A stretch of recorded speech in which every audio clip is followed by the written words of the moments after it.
Meanwhile, the World Health Organization says the Ebola outbreak in the eastern region of the DRC could last at least another 4 months. The organization's head of emergency response, Peter Salama, warns that the virus could spread to neighboring Rwanda or Uganda. He says he's most concerned with the situation in Beni, where people who may be carrying the virus are hiding from health workers. The WHO says that 122 people have died from Ebola in the current outbreak, which began at the end of July. Staying with the DRC, at least 30 people have been killed after a mine accident. Local media says that a landslide a week ago trapped miners at an informal gold mine in Masisi, South Kivu province. A worker with a local NGO that specializes in the mining sector confirmed that the bodies were found after proper searches began today.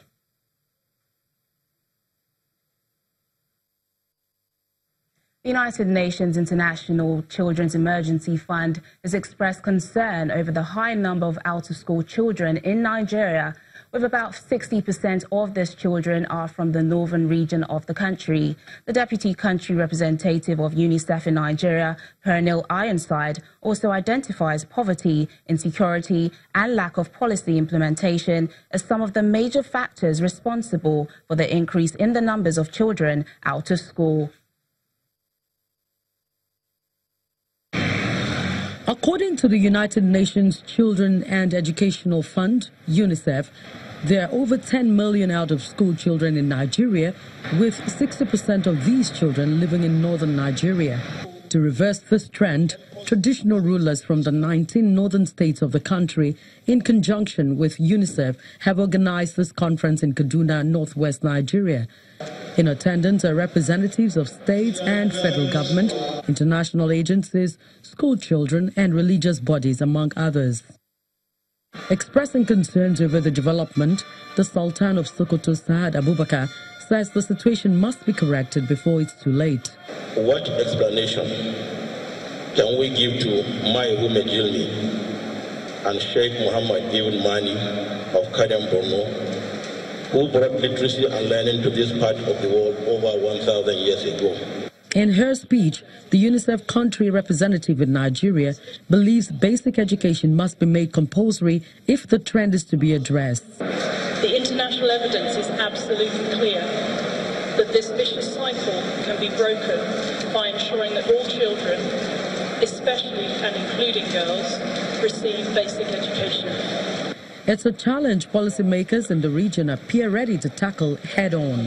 My candid opinion that only the North can adequately address its educational challenges, and the people to lead the process are here. The Kaduna State Executive Council had constituted a task team.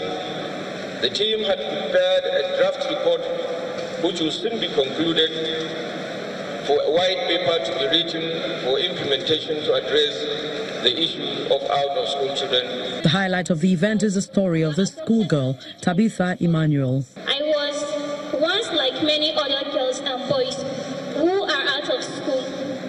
There was a time in my village when Boko Haram sent a letter saying no girl should be seen in school. Life became difficult as I was faced with a very bleak future. Thank God, I was lucky to be given a chance to go back to school. Government at all levels may have to treat recommendations preferred at this gathering with the seriousness it deserves, so that millions of school children like Tabitha across the country can return to the classrooms.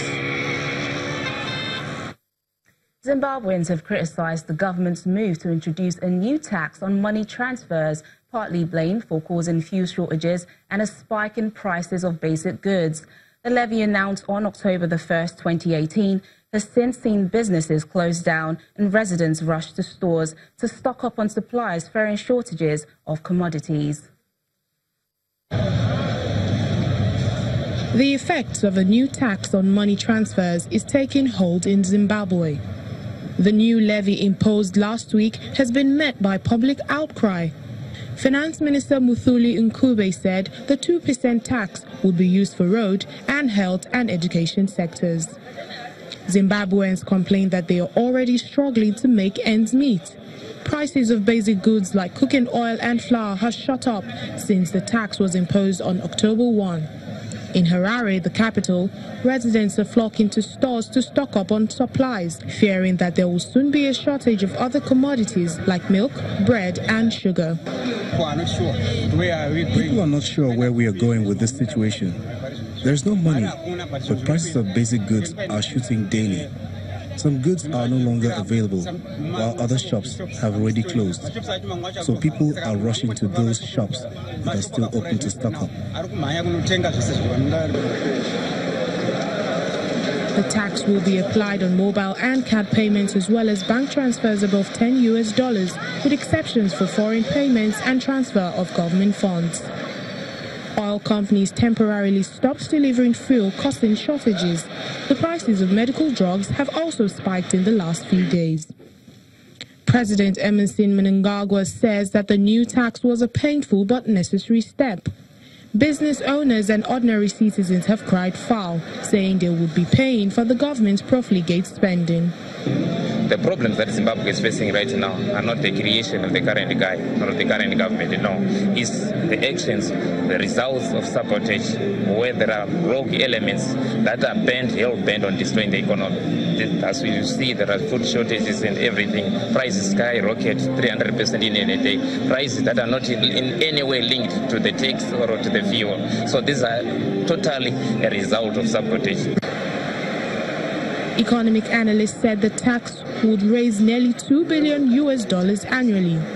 Nelson Bania is an economic analyst based in Harare, and he says Zimbabwe will need more than that. That would be even more needful in our current circumstances is a bailout, which bailout is tied to our ability to service our arrears. And that's one of the issues that the finance minister has identified as priority areas. And he is actually in Bali, Indonesia as we speak, to try and re-engage the international lenders and see if Zimbabwe can get some sort of aid, bailout package of the order of a couple of billions. And without that, I do not see this situation being resolved anytime soon. Zimbabwe is facing acute shortages of US dollars, which the country adopted in 2009 when it abandoned its own currency after hyperinflation made it worthless. Still to come on the program. On International Day of the Girl Child, girls in South Sudan hope for peace so they can achieve their dreams. Please stay with us.